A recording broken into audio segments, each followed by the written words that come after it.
It was a quiet evening in the small town where Imran lived with his wife Amina and their 4 children. The house was small, with just enough space for their family of 6. Inside it was always filled with the sound of little voices.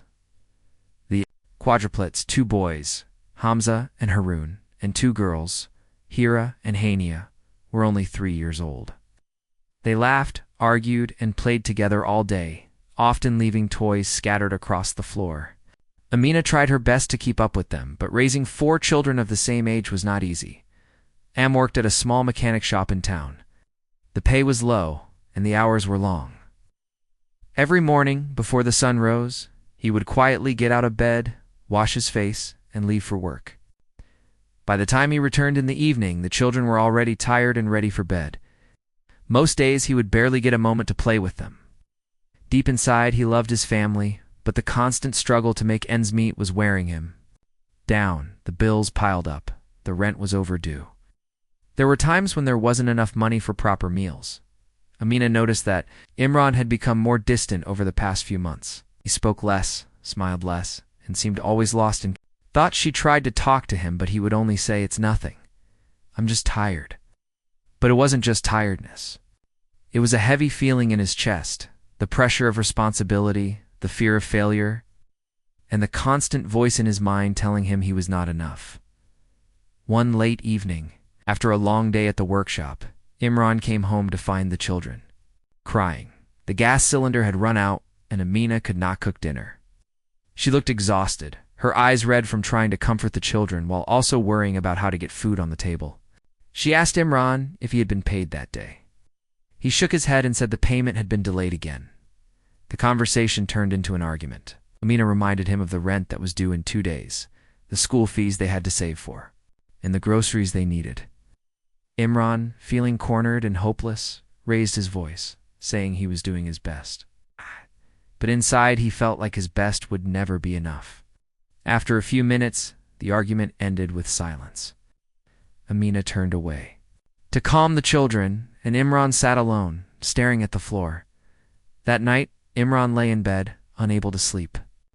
The sound of the children breathing in the next room should have been comforting, but instead, it reminded him of the weight on his shoulders.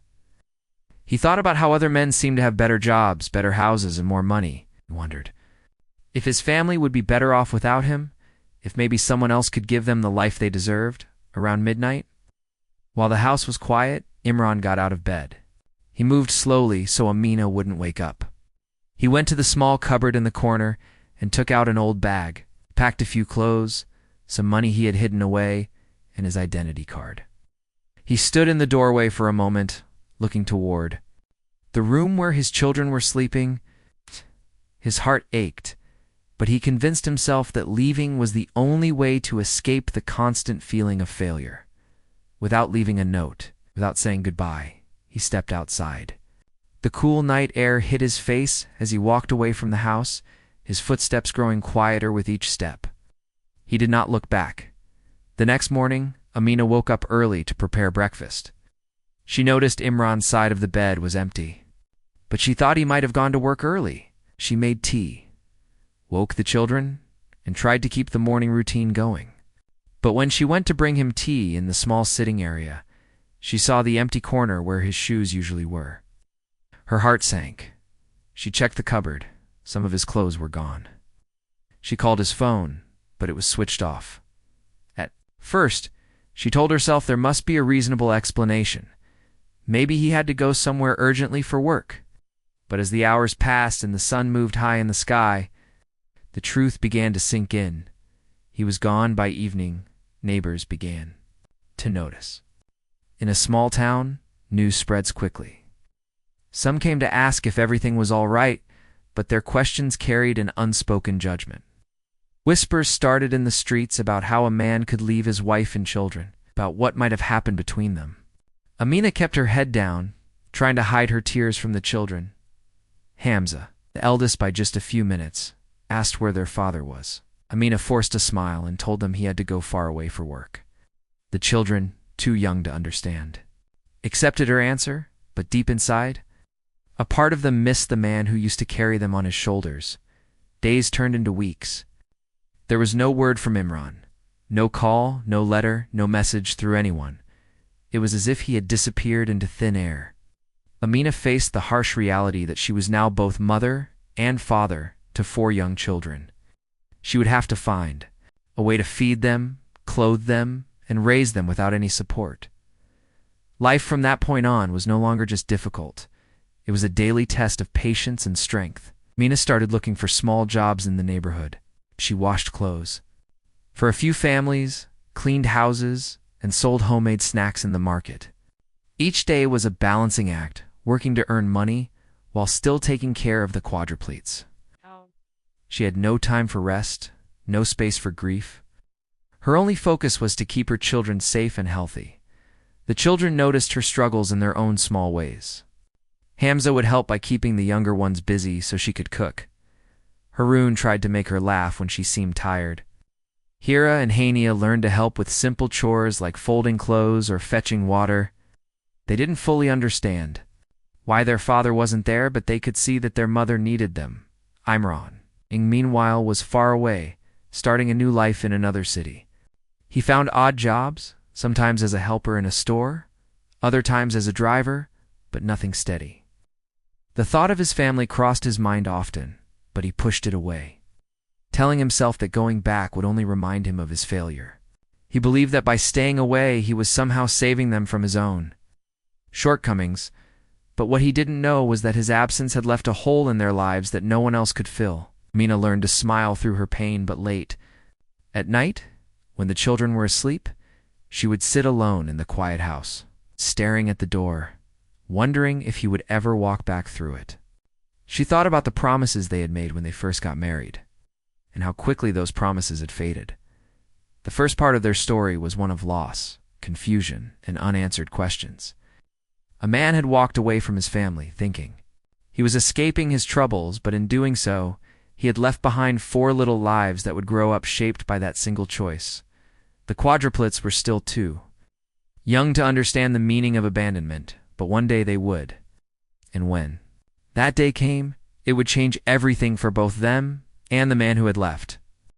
Amina's life after Imran left became a test she never thought she would face. In the first few months, she lived in a state of constant worry. The rent had to be paid, food had to be bought, and the children needed clothes as they quickly outgrew the ones they had.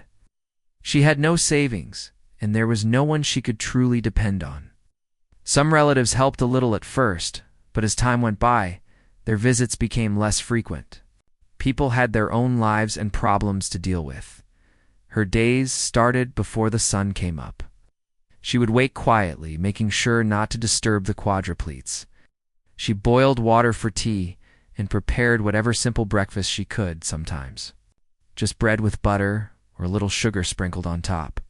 Once the children were awake, she dressed them, combed their hair, and made sure they were fed.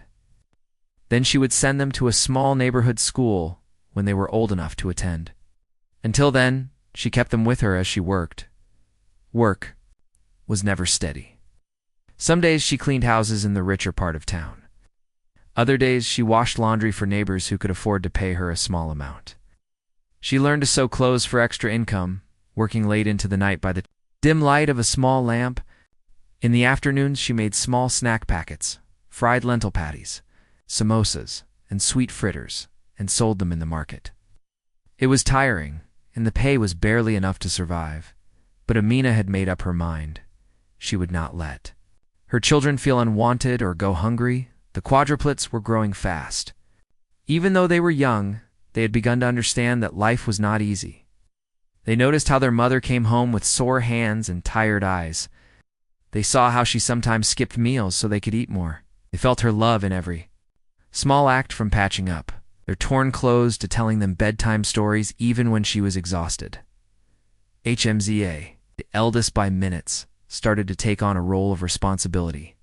He would help his siblings with homework and keep them from fighting when their mother was busy. Haroon, cheerful and talkative, made it his mission to make everyone laugh. His jokes often eased the heavy mood in the house. Hira had a quiet strength. She loved helping in the kitchen, passing her mother ingredients or rolling dough for bread. Hania, the youngest, was full of curiosity, always asking questions and wanting to learn everything. Amina encouraged their learning, even though she could not afford expensive books or supplies.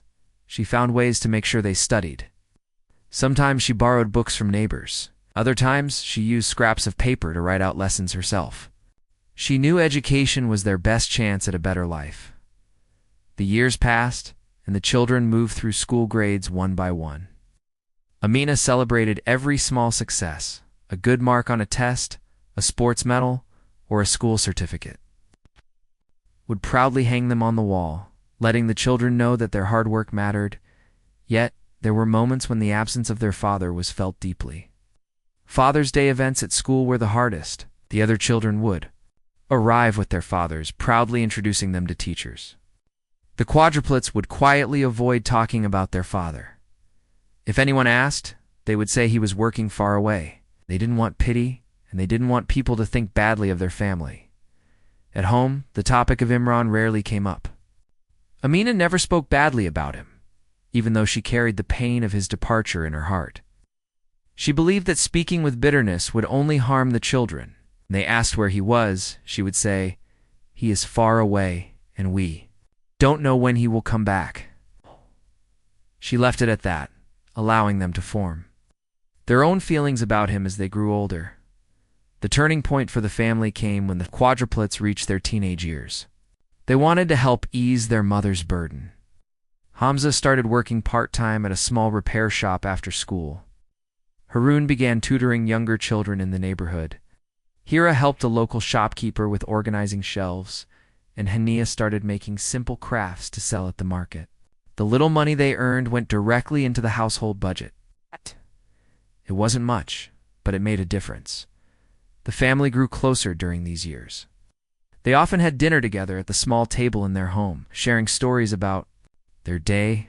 Laughter was common, even in the face of struggle.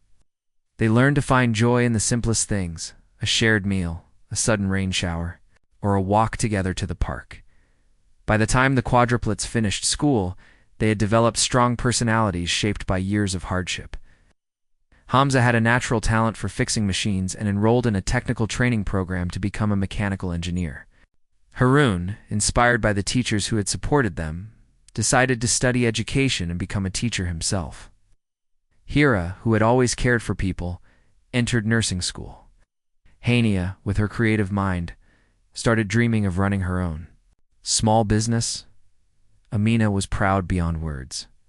She often thought about how far they had come. She remembered the nights she had cried in silence, unsure how she would feed them the next day, and compared it to now, where her children were standing on their own feet, ready to face the world. But even with all their progress, there was still a quiet, unspoken space in their lives where their father should have been.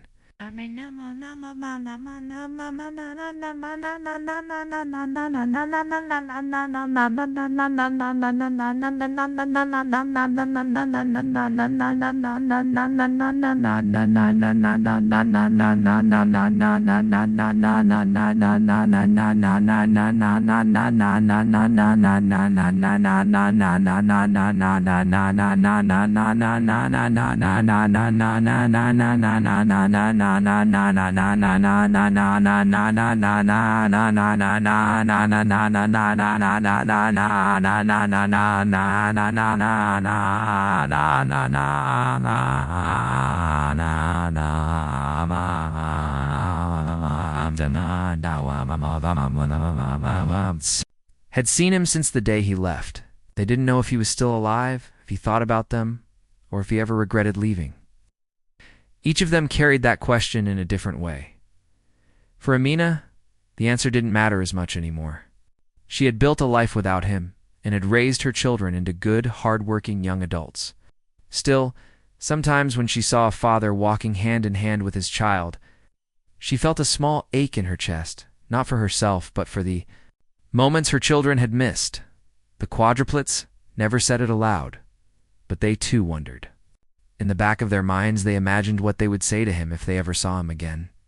Some would demand answers. Others would simply want to hear his side of the story. They had learned to live without him, but they had not forgotten. Life went on with its usual rhythm. Mina continued to work, though now with more help from her children. They celebrated birthdays with homemade cakes, shared their dreams with each other, and faced challenges as a team. What none of them knew was that fate had its own plans, and one day, the man who had walked away years ago would reappear in their lives in a way they could never have expected. The years continued to pass, and the quadruplets slowly stepped into adulthood. Each of them had chosen a path they were passionate about, and their hard work was starting to show results. Hamza, with his steady hands and sharp mind, had completed his training and was now working at a reputable automobile workshop. Haroon was finishing his teaching degree while also working part-time at a local school. Hira was in her final year of nursing studies, often spending long hours at the hospital during her practical training. Hania had started her own small online business selling handmade crafts and was learning the ropes of running a shop. They were proud of how far they had come. But even in their busy lives, they remained close to one another and to their mother. Every evening, they made it a point to have dinner together, no matter how hectic the day had been. Around that small dining table, they shared their successes, worries, and laughter. Amina would listen to them talk about their work and studies, her eyes filled with quiet pride. One afternoon, Alhira was on a shift at the hospital. She was assigned to the emergency ward. It was a busy day, and patients kept arriving one after another. She was helping move a patient from a wheelchair to a bed when she noticed an older man sitting quietly in the corner of the ward. He looked weak and frail with an unshaven face and clothes that were worn out. His posture suggested exhaustion, but his eyes seemed to be studying her closely. At first, Hira didn't think much of it. She continued her work, checking on patients, giving medicines, and assisting the doctor. But whenever she passed that corner, she felt the man's gaze on her. It wasn't threatening. It was something else, something almost familiar. Finally, as she walked past him with a chart in her hand, the man spoke in a soft, almost shaky voice. Hira, she stopped in her tracks. The sound of her name from his lips made her turn around sharply. Her heart gave a strange thump, but she told herself she must have heard wrong. She stepped closer and looked at him carefully, at the wrinkles, the tired eyes, the slight curve of his shoulders, and then, like a sudden flash, the memories of a man from her early childhood returned. A man who used to carry her on his shoulders. A man she had not seen in many years. It was him. Her breath caught. She whispered, "Baba." The word felt strange in her mouth, like it belonged to another lifetime. The man Imran gave a small nod. His eyes were filled with something, between shame and hope. Hira stood frozen for a moment, unsure of what to say. So many years had passed. She had imagined meeting him countless times. But none of those imagined moments looked like this. Him sitting in a hospital ward, looking tired and sick. She quickly regained her composure and asked, "Why are you here?" He sighed. I'm sick.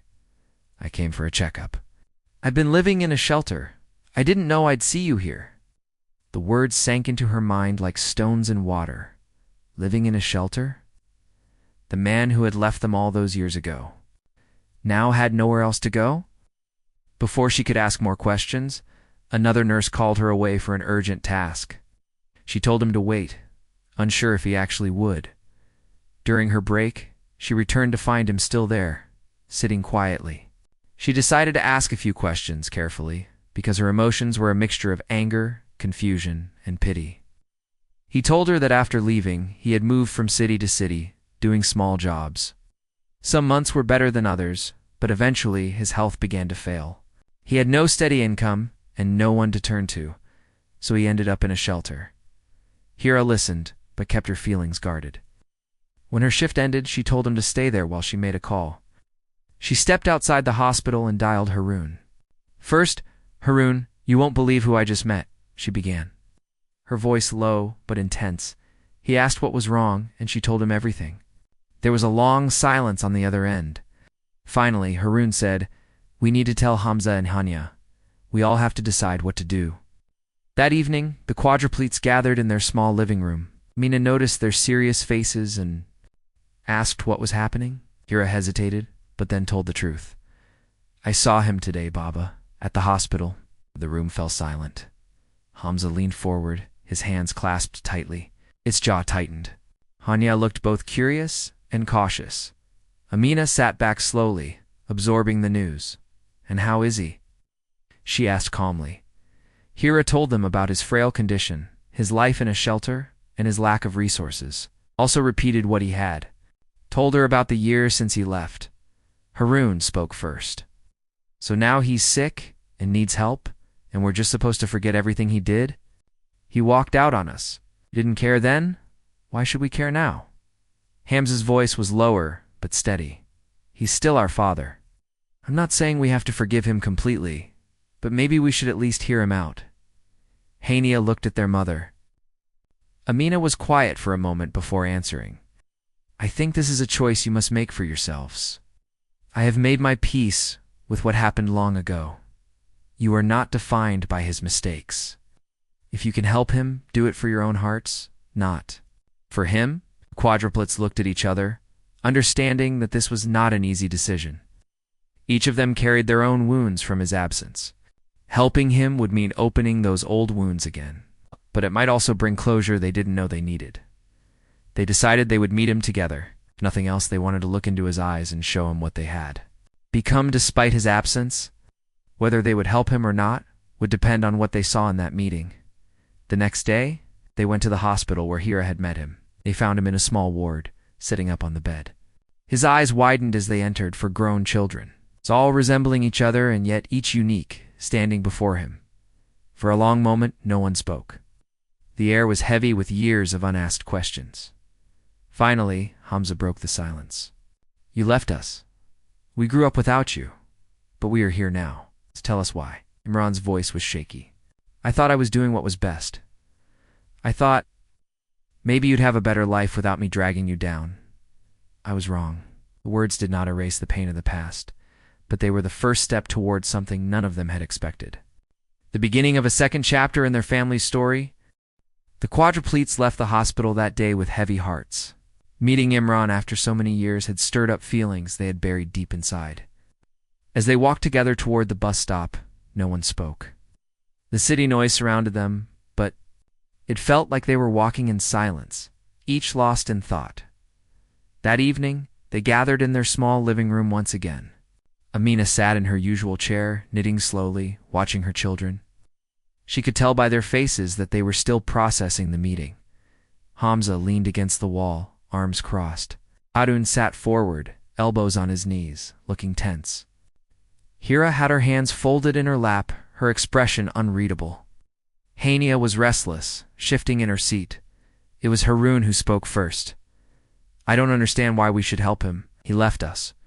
We went through so much without him. And now that he's sick, we're supposed to just step in and take care of him?" Hira took a deep breath. "I know he hurt us. But when I saw him in that hospital, he didn't look like a man who didn't care. He looked lost, alone. Maybe he's been paying for his mistakes all these years in his own way." Hamza nodded slowly. "We're not children anymore. We've built our lives without him. Helping him now wouldn't erase what happened, but it might show that we're better than the choice he made back then." Hania frowned. "But what if he leaves again?" What? Amina put down her knitting and looked at each of them. Her voice was calm but firm. "You cannot control what another person does. You can only control your own actions. Forgiving someone doesn't mean forgetting the pain they caused. It means choosing not to let that pain rule your life. If you help him, do it for yourselves, not because you expect him to change." The room was quiet again. Each of them thought about the years Amina had worked herself to exhaustion, the nights she had gone hungry so they could eat, the times they had faced questions from others about their absent father. Helping Imran would not undo any of that, but it might give them a sense of peace. Finally, Hamza spoke. "Let's do this together, but we set boundaries. Help with his treatment and basic needs, but we don't let him disrupt our lives." The others slowly nodded. Even Haroon, though reluctant, agreed. "Fine. But if he tries to take advantage of us, I'm out." The next day, they visited the hospital again. Imran's eyes lit up when he saw all four of them walk in together. He looked surprised, almost unsure if they had actually come for him. Hamza stepped forward. We've talked about it. We're going to help you get better. We'll arrange your treatment and find a place for you to stay. But you need to understand something. We're doing this because it's the right thing to do, not because we've forgotten what happened. Imran's voice was soft. I understand and I'm grateful. I don't deserve it, but I'm grateful. They began by arranging for his medical tests and treatment. Hira spoke to the hospital staff and helped manage the paperwork. Hamza handled the financial side, using part of his savings. Harun and Hania visited a few affordable housing options until they found a small, clean room not far from Amina's house. It wasn't luxurious, but it was warm, safe, and better than a shelter. Amran moved in after being discharged. At first, the visits were awkward. The Quadruplets would bring him groceries or medicine, exchange a few polite words, and leave. There was a wall of unspoken history between them, and breaking it wasn't easy. Over time, though, small changes began to happen. Imran started asking about their work and lives. He listened quietly as they told him about their jobs and studies. He didn't interrupt or offer excuses for the past. He just listened. Sometimes after they left, he would sit alone in the small room thinking about the years he had missed. He realized that they had grown into strong, capable adults without his help. And that thought brought both pride and regret. One Sunday afternoon, the Quadruplets decided to bring him to Amina's house for lunch. It was the first time in many years that they were all in the same room together. Amina served the food without any drama, treating him like a guest rather than someone from her past. The atmosphere was quiet at first, but slowly, conversation began to flow. Harun asked, "So, what did you do all these years?" Imran sighed. Worked here and there. Never stayed long in one place. Sometimes because of the job, sometimes because I couldn't face staying. I thought leaving was the right thing. I thought maybe you'd all be happier without me. But I was wrong, I see that now. The words hung in the air. No one rushed to respond. But for the first time, they felt like he was speaking honestly. In the weeks that followed, the relationship began to shift. Imran started making small efforts to be useful. He helped carry groceries when Hania visited. He repaired a broken chair at Amina's house. He even went to the community center nearby and offered to help with simple maintenance work. The staff welcomed him, and soon he was spending a few hours there every day. For the Quadruplets, these gestures mattered. They didn't erase the years of absence, but they showed that maybe, just maybe, he was trying to make up for lost time. One evening, Hira stayed behind after visiting him. As they sat with cups of tea, Imran said, "I'm proud of all of you. You became everything I wasn't." Hira looked at him, her voice gentle but firm. "We became who we are because we had to, because Ami didn't give up on us. But it's not too late for you to be part of this family if you truly want." Imran nodded, his eyes moist. "I do more than anything." Helping him hadn't been easy for them. It brought back old pain and forced them to confront the past. But it also gave them something unexpected, the chance to choose forgiveness. Not because it was owed, but because it was freeing. They understood now that forgiveness didn't mean pretending the hurt never happened.